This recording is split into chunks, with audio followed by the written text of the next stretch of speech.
10 কোটি লোক, কোথাও যদি ছোট একটা ঘটনা ঘটেও সেটাকে আমরা সমর্থন করি না, নিন্দনীয় আমি সবসময় করি। আমি সারা জীবন লড়ে এসেছি। মেয়েদের ওপর অত্যাচার হচ্ছে বলে চিৎকার করছেন, যে কোনো ঘটনা ঘটা সেটা অন্যায়, এটা যাতে না হয় সেই জন্য তো মেয়েদেরই নিজেদের রুখে দাঁড়াতে হবে।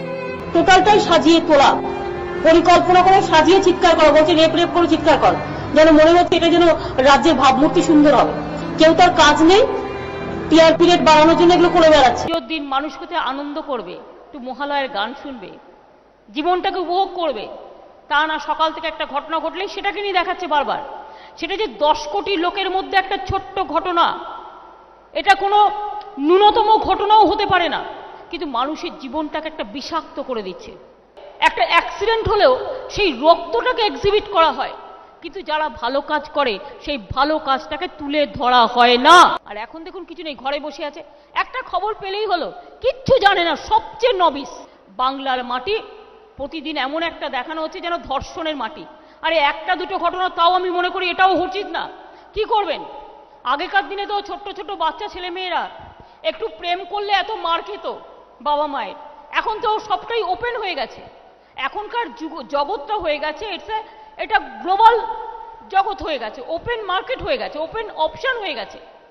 মানুষের আজকে কোনো বাধা নয়, সবাই যে যার মতো করছে, কাজ করছে, খাচ্ছে দাচ্ছে ঘুরছে, অনেক খাটতে হচ্ছে, টেনশন আছে, তাদের জগৎটা তাদের মতো করতে দিন।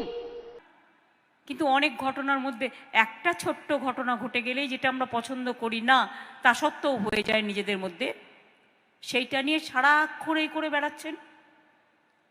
পুলিশ এখনো জানতে পারেনি। আমি জিজ্ঞেস করলাম, এই যে তোমরা দেখাচ্ছ বারবার একটা বাচ্চা মেয়ে মারা গেছে নাকি রেপ্ট হয়ে, আপনি রেপ্ট বলবেন না প্রেগনেন্ট বলবেন না লাভ অ্যাফেয়ার্স বলবেন?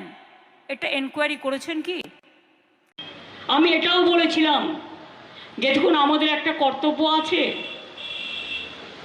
মেয়েটি তো আর ফিরে আসবে না, ওর নামে যদি আপনারা কিছু করতে চান করতে পারেন, যা টাকা লাগবে আমি দেব।